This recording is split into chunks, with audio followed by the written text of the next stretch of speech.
हम देखते ये हैं कि प्लांट्स के अंदर किस तरह से अपटेक ऑफ वाटर मिनरल्स होता है by roots then by xylem and by इसके बारे में डिफरेंट थेरीज हैं, डिफरेंट मैकेनिज्म्स हैं, किस तरह से होती है एक्चुअल में। तो process is involve in absorption by roots. ठीक हो गया जी। अच्छा, अब ये क्या है, डिफ्यूजन, डिलिटेटेड diffusion, passive transport, active transport, osmosis, ये सारी चीज़ें इसमें एक प्लेस हो रही होती है। ठीक हो गया जी। हम देखते हैं डिफ्यूजन क्या होती है, व्हाट इज़ डिफ्यूजन। एक्चुअल में ना सिंपल सी बात ही कि हाई कंसंट्रेशन वाले एरिया से लो कंसंट्रेशन वाले एरिया की तरफ जाना, that is called the diffusion. High to low, ये वाली बात याद रखनी है। रिलेटेड डिफ्यूजन क्या होती है, ये ऐसी होती है, जाना हमने हाई टू लो ही कंसंट्रेशन ग्रेड में है, but with the help of membrane में से गुजरना है ना, with the help of different channels लगे होते हैं, डिफरेंट कैरियर प्रोटीन्स होते हैं, उनके थ्रू जाना तो हाई टू लो, उसको हम क्या कहते हैं, फैसिलिटेटेड डिफ्यूजन। ठीक हो गया। तो हम कहते हैं तो सेल मीडिएटेड डिफ्यूजन कह सकते हैं। पैसिव ट्रांसपोर्ट के अंदर क्या आती है, पैसिव का मतलब होता है without use of energy. Actual में ये डिफ्यूजन वगैरह रिलेटेड डिफ्यूजन सारी पैसिव तो हैं, ऑस्मोसिस भी पैसिव ही है। एक्टिव ट्रांसपोर्ट में एटीपी का यूज होता है और ये होता है पंप के जरिए। तो मोस्ट कॉमनली जो हम देखते हैं पंप होते हैं, जिस तरह सोडियम पोटेशियम पंप है, डिफरेंट और भी पंप्स होते हैं। ऑस्मोसिस क्या होता है, ये स्पेशलाइज हो जाती है वाटर के लिए। हम कहते हैं जी कि जो वाटर है ना, वाटर का सेमी परमिएबल मेम्ब्रेन में से गुजर के हाई टू लो वाले एरिया की तरफ जाना, दैट इज ऑस्मोसिस। अच्छा जी, अब हम देखते हैं uptake of water by roots के अंदर किस तरह से पानी जाता है सॉइल से। तो वाटर जो होता है वो पहले एपिडर्मल सेल के जरिए कॉर्टेक्स में जाता है, कॉर्टेक्स से एंडोडर्मिस में जाता है। ये वाली बातें याद रखनी है। पहले एपिडर्मिस है तो एपिडर्मिस की सेल्स हैं, देन कॉर्टेक्स, कॉर्टेक्स के बाद एंडोडर्मिस। ये बहुत ही इंपॉर्टेंट है, ये बहुत दफ़ा पूछा हुआ उसने, यहाँ से बहुत सवाल आते हैं। पेरीसाइकिल और देन जाइलम के अंदर जाता है। तो ये वाली चीज़ें होती हैं, किस तरह से वो सॉइल से लेके रूट्स तक जर्नी करता है, हॉरिजॉन्टल जर्नी, और फिर उसके बाद वो जाइलम में ऊपर जाता है और देन वो जिस पार्ट को चाहिए उसको सही किया जाता है, या फिर फोटोसिंथेसिस करवानी है लीव्स ने तो उधर जहाँ जहाँ भी इसकी ज़रूरत है तो वहाँ पे यूज़ हो। जो नेक्स्ट हैं दैट आर द 3 पाथवेज। तो जब हॉरिजॉन्टल मूव कर रहा होता है सॉइल से रूट के अंदर, तो तब कौन कौन से पाथ को फॉलो किए जाते हैं। ठीक है, तो सबसे पहला पाथ आता है हमारे पास एपोप्लास्टिक पाथ। एपोप्लास्टिक पाथवे का मतलब एडजेसेंट सेल वॉल के जरिए से पाथवे होता है। ठीक है, cell wall to cell wall movement होती है, और इसके अंदर क्या होती है जी, ये वाली बात याद रखनी है हमने कि एंडोडर्मिस में ये वाला पाथ इसकी बस होता है। कैस्पेरियन स्ट्रिप्स प्रेजेंट होती हैं, जिसकी वजह से हम कहते हैं कैस्पेरियस स्ट्रिप्स की प्रेजेंस की वजह से ये वाला पाथवे एंडोडर्मिस में इनसिग्निफिकेंट हो जाता है, और सबसे इम्पॉर्टेंट पाथवे यही होता है। लेकिन ये वाला पाथवे जो होता है ना, ये एंडोडर्मिस में फ्लॉप हो गया। नेक्स्ट पाथवे सिम्प्लास्ट पाथवे, और ये प्लाज्मोडेल्टाटा, यानी कि साइटोप्लाज्म टू साइटोप्लाज्म कैसे वाटर में मूव करके जाना है या सॉल्ट से मूव करके जाना है, उसमें सिम्प्लास्ट पाथवे आता है। देन हमारे पास आ जाता है वैक्यूलर पाथवे, और ये नेग्लिजिबल इंपॉर्टेंस रखता है। वैक्यूल टू वैक्यूल मूवमेंट होती है, और प्रेशर वाटर मूवमेंट भी इसी वजह से होती है। नेक्स्ट हम देख लेते हैं जी, यहाँ पे आप डायग्राम के जरिए देखें, cell wall to cell wall movement, that is apoplastic pathway. Cytoplasm to cytoplasm movement, यहाँ पे प्रोजेक्शन है ना, आपको नजर आ रही है projection, cytoplasm to cytoplasm, that is symplast pathway. ठीक हो गया। और ये जो होता है इसको हम कहते हैं कि that is a vacuolar pathway, vacuole to vacuole. A stands for apoplastic pathway, B stands for symplastic pathway, and C stand for vacuolar pathway. तो एसेंट ऑफ सैप अब हम देख लेते हैं। पहले अब हॉरिजॉन्टल रूट के अंदर आ गया, अब ये कैसे जाइलम के ऊपर जाएगा ये हम देखते हैं। वाटर प्लस मिनरल्स दोनों ही होते हैं, इकट्ठे ही होते हैं। इसके बारे में डिफरेंट थेरीज हैं। सबसे पहली थेरी जो है वो है कोहेजन टेंशन थेरी, डिक्सन ने प्रपोज की थी। कोहेजन क्या होती है एक्चुअल में ना, कोहेजन हम कहते हैं attraction among same kind of molecule. इस तरह से हम कहते हैं ना कि वाटर का एक मॉलिक्यूल है और दूसरा वाटर का मॉलिक्यूल, उसके दरमियान में जो अट्रैक्शन होती है ना, ड्यू टू हाइड्रोजन बॉन्डिंग, अगर आपको याद हो हाइड्रोजन बॉन्डिंग वाटर में होती है। ठीक हो गया। तो ये कोहेजन है, सॉलिड चेन लाइक कॉलम बन जाता है इस कोहेजन की वजह से। और टेंशन क्या होती है, टेंशन कहते हैं ऊपर वाली फोर्स को ऊपर से खींच रही है, pull of water chain up to 200 metre by transpirational pull. तो इसको हम कहते हैं कि ये क्या है कि ये इसके अंदर टेंशन होती है। एडेजन की बात करें तो sticking of different type of molecules with the like water molecule जो होता है वो स्टिक करता है इसके साथ, water molecule will stick with the cellulose. ठीक हो गया। तो इसको हम कहते हैं कि that is called the adhesion. Different types of molecule का आपस में मिलना, अट्रैक्शन शो करना। तो स्ट्रॉन्ग जाइलम वॉल की हाई टेंसाइल स्ट्रेंथ होती है due to cellulose and lignin tensile strength, यानी कि स्ट्रॉन्ग स्ट्रेंथ भी इसमें एक फैक्टर होता है। कोहेजन टेंशन थ्योरी के अंदर 4 चीज़ें हमने पढ़ी, cohesion, tension, adhesion and strength of the xylem wall. इसकी वजह से क्यों होती है वो, ड्यू टू सेल वॉल के अंदर लिग्निन एंड सेलुलोज प्रेजेंट है। नेक्स्ट बात है ट्रांसपैरेशनल पुल, जो सबसे इम्पॉर्टेंट चीज़ है। ट्रांसपैरेशनल पुल असल में ना ये एक ऊपर की तरफ सकिंग फोर्स है। जैसे आप अगर बोतल पी रहे हैं तो आप पाइप के जरिए बोतल को सक करते हैं ऊपर की तरफ, ये एक ट्रांसपैरेशनल पुल है। ये कैसे जनरेट होती है, जब इवेपोरेशन होती है वाटर की। ठीक हो क्या। तो डे टाइम में जब लाइट प्रेजेंट होती है तो लाइट की वजह से ट्रांसपैरेशन होती है और वाटर का पोटेंशियल डिफरेंस डिक्रीज करता है। जाहिर है पानी जाएगा तो पोटेंशियल डिफरेंस उसका कम हो जाएगा। ठीक हो गया। तो क्या होगी कि ऑस्मोसिस ट्रांसपैरेशन मतलब ऑस्मोसिस होना शुरू हो जाएगी और पानी जो है वो फिर नीचे से ऊपर मूव करेगा एक चेन के थ्रू। नेक्स्ट जो है that is a root pressure. ठीक है, root pressure secretion of salts and solutes the xylem cell sap. अच्छा, इसमें क्या होता है कि ये प्रेशर रूट की वजह से जनरेट होता है। जाइलम के अंदर सॉल्ट और सोल्यूट ऐड होते हैं, इसकी वजह से वहाँ पे जो पानी पड़ा हुआ है उसका पोटेंशियल डिफरेंस डिक्रीज कर जाता है और ये कॉज होती है ऑस्मोसिस ऑफ वाटर की। अब क्या होता है, वाटर साइडों से उधर आ जाता है और सैप लेवल राइज करता है तो वाटर लेवल कम हो जाएगा, जिसकी वजह से वाटर वहाँ के मूव करेगा। तो ये मैक्सिमम भी 100 to 200 किलो पास्कल तक जनरेट किया जा सकता है और मैक्सिमम 800 किलो पास्कल तक भी ये हो सकता है। तो रोटेशन क्या होती है, रोटेशन को हम एक्सुडेशन भी कहते हैं। रोटेशन जो है ना, ये है वाटर ड्रॉपलेट्स का हाइड्रोथोर्स और स्पेशल ग्लैंड जिनके ज़रिए से एजिज से इसका रिमूव हो जाना। ठीक हो गया। स्पेशली ग्रास के अंदर और जो स्ट्रॉबेरी का प्लांट होता है उसके अंदर ये काम हो रहा होता है रोटेशन का, कि पानी के ड्रॉपलेट्स ना उनकी टिप के ऊपर नज़र आना शुरू हो जाते हैं। नेक्स्ट थ्योरी है इम्बिबिशन की और ये स्टैक्स ने दी 1874। वो क्या कहता है जी, वो कहता है जी कि एब्जॉर्प्शन ऑफ वाटर हो जाती है और स्वेलिंग अप हो जाती है hydrophilic substance. Hydrophilic substances mean water loving substances. अब ये कैसे होता है और कब होता है, जब सीड जर्मिनेट कर रहा होता है। एक्चुअल में ना जब सीड कोट होती है ना, सीड कोट अगर पानी को अब्जॉर्ब ना करे तो सीड की जर्मिनेशन इम्बाइबेशन एक्चुअली फोर्स उस वक्त होती है। ठीक है, और ये एक रिवर्सिबल प्रोसेस होता है, यानी कि पानी वापस भी जा सकता है। अब जो हमारी प्लांट के पोर्शन में अगर हम ट्रांसपैरेशनल पुल को देखते हैं तो वाटर लॉस्ट हो जाता है ट्रांसपैरेशन के जरिए ऊपर से और इस तरह एक प्रॉपर चेन बनती है रूट से अपवर्ड। ठीक हो गया। तो ये है ट्रांसपैरेशनल पुल।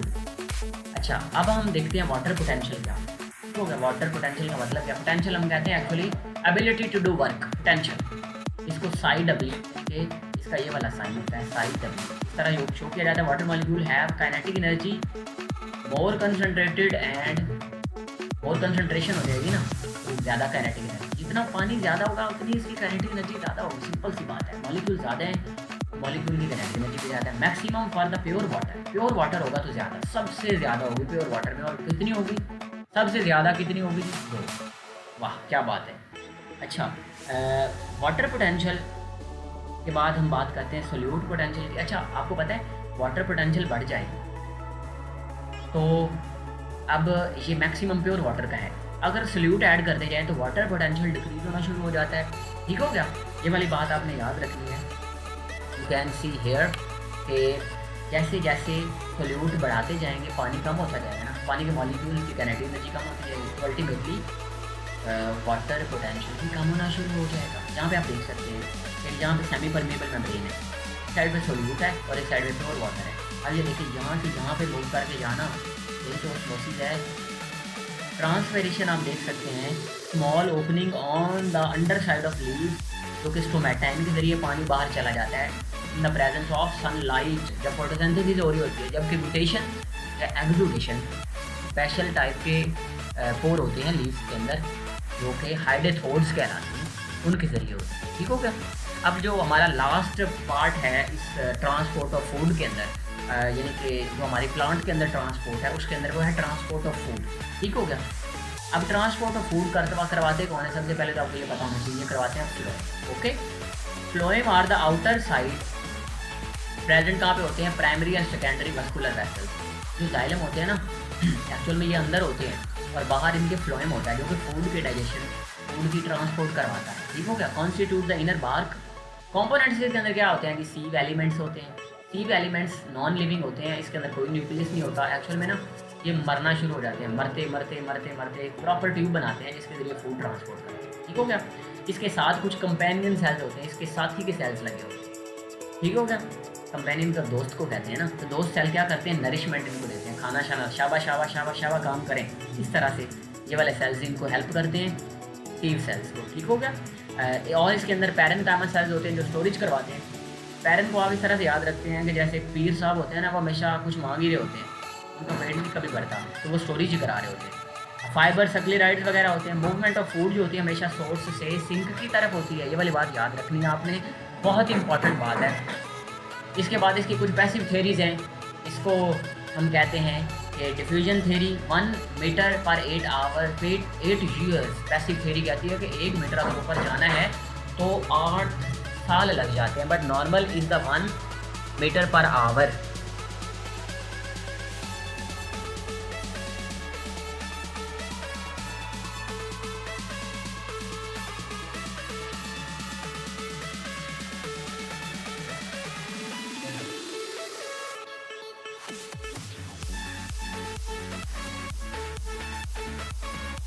तो नॉर्मल जो होती है वो होती है 1 मीटर पर आवर, यानी कि होनी चाहिए 1 मीटर, 1 घंटे में 1 मीटर तक जाना चाहिए। पैसिव थ्योरी कहती है नहीं जी 1 मीटर 8 ईयर्स लग जाएंगे।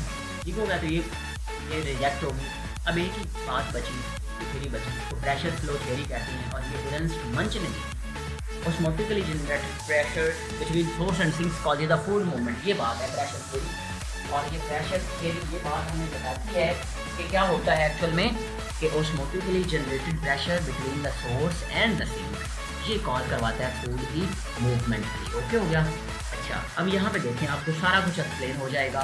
सबसे पहला काम क्या होता है कि वाटर एब्जॉर्प्शन होती है from nearby cells, increasing hydrostatic pressure in the mesophyll cells. तो मेसोफिल सेल्स के अंदर जैसे ही खाना शाना बन रहा है तो पानी यहाँ पे ज़्यादा आना शुरू हो जाता है। यहाँ पे पानी ज़्यादा होने की वजह से क्या होता है, यहाँ पे पानी तो ज़्यादा होता है, लेकिन यहाँ पे पानी की एब्जॉर्प्शन होती है दूसरे सेल से, हाइड्रोस्टैटिक प्रेशर बढ़ जाता है। तो हो गया। अब phloem loading transfer of organic food from the mesophyll cell to the sieve tube. ठीक है, मेसोफिल सेल से अब ये सीव ट्यूब के अंदर फूड जो होना है वो जाना शुरू हो जाएगा। ठीक हो गया। कैसे जाएगा, अब हम इस चीज़ को देख लेते हैं। तो कंपेनियन सेल एक्चुअल में हेल्प कर रहे होते हैं कि कंपेनियन यहाँ से ना, ये वाली बात याद रखिए, यहाँ से यहाँ मूवमेंट होती है एक्टिव, इस तरह यहाँ से यहाँ भी एक्टिव मूवमेंट होती है। ठीक है, यहाँ से यहाँ, सॉरी, यहाँ से यहाँ और यहाँ से यहाँ, यहाँ एक्टिव मूवमेंट होती है, यानी कि कंपेनियन सेल से सीव ट्यूब में जाना भी एक्टिव ट्रांसपोर्ट के जरिए होता है, और सीव ट्यूब से कंपेनियन सेल में जाना भी एक्टिव ट्रांसपोर्ट। ठीक हो गया। इसके बाद सारी होती है ना वो पैसिव थ्योरी होती है, मतलब आप कह सकते हैं कि पैसिव मूवमेंट होती है एक्चुअली। ठीक हो गया। अब क्या होता है, जब यहाँ से पानी है एब्जॉर्ब हो गया, खाना मूव करके आ रहा है एक्टिवली, ये सीव ट्यूब के अंदर आ गया है। अब water enters from xylem to the sieve elements by osmosis. अब जाइलम से पानी इधर आना शुरू हो जाता है। ठीक हो गया। पानी आएगा तो इसका प्रेशर यहाँ पे बढ़ जाएगा, इधर कम हो जाएगा, तो पानी की वजह से इसकी मूवमेंट इधर से इधर होना शुरू होती है। ठीक है, hydrostatic pressure difference drive the solute movement from sieve tube to the sink. Okay. अच्छा, नेक्स्ट पार्ट जो होता है that is called the phloem unloading. या फ्लोएम ये अनलोडिंग होती है, तो ये एक्टिव ट्रांसफर। ठीक है, transfer of organic food from sieve tube to sink, अब उधर जाना शुरू हो जाएगा। ठीक है, और वाटर क्या करता है, क्योंकि यहाँ पे अब देखिए ये एक्टिव इधर चला गया, तो पानी वापस का वापस इधर आ जाता है जाइलम वेसल में ऑस्मोसिस के जरिए और ट्रांसपायरेशनल पुल।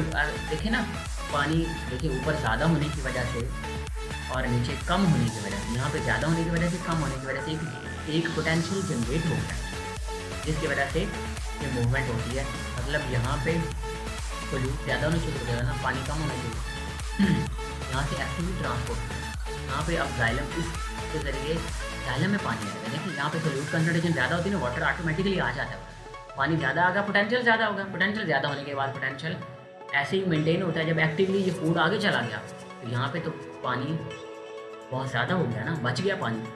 ठीक है, तो पानी ये वाला इधर आ जाए। ओके, तो ये थी हमारी मैस फ्लो हाइपोथेसिस भी कहते हैं।